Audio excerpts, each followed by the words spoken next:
Okay, so I want to talk a little bit about electrolytes. There's a lot of sources out there that you can get from the stores, a lot of sources. It's just confusing. It's very confusing. So I wanted to give you some clarity on what I signify as a good electrolyte source.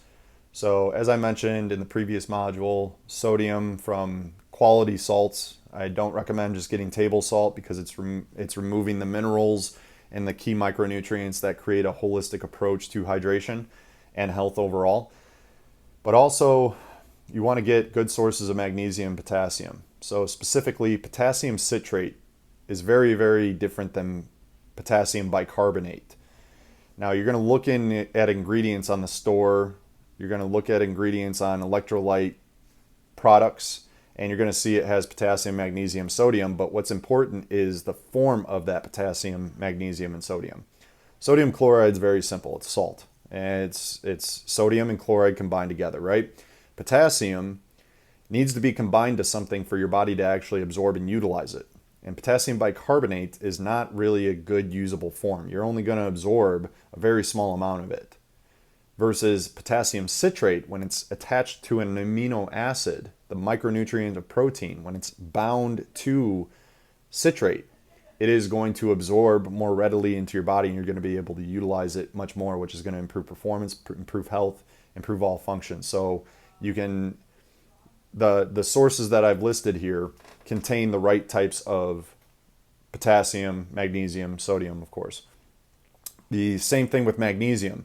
Magnesium can come in many forms, but it's typically magnesium oxide or calcium magnesium or something like that. It's bound to a salt, which doesn't create an absorbable form. It needs to be bound to an amino acid. So this is the general rule with salts, electrolytes, is the electrolytes typically need to be bound to a amino acid, right? So specifically potassium and magnesium.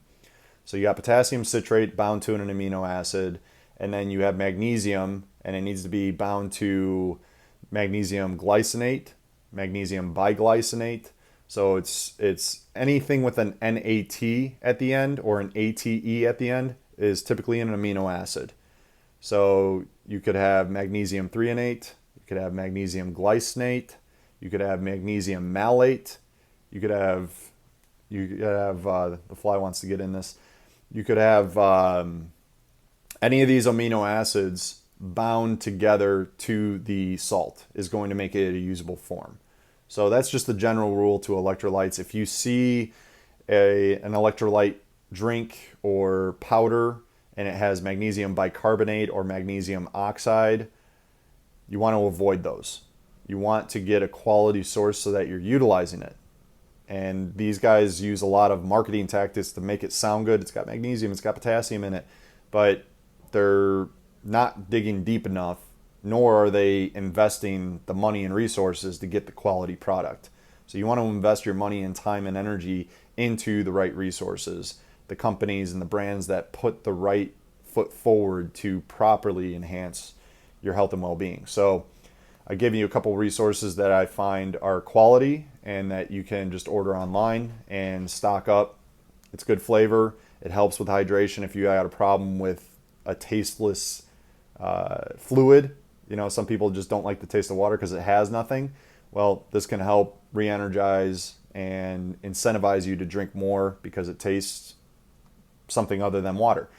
But most importantly, you're hydrating yourself properly with electrolytes coming in so that you can conduct electricity more. You can create that easy water and optimize your mitochondria to do their job properly. So that's it for the module on electrolytes.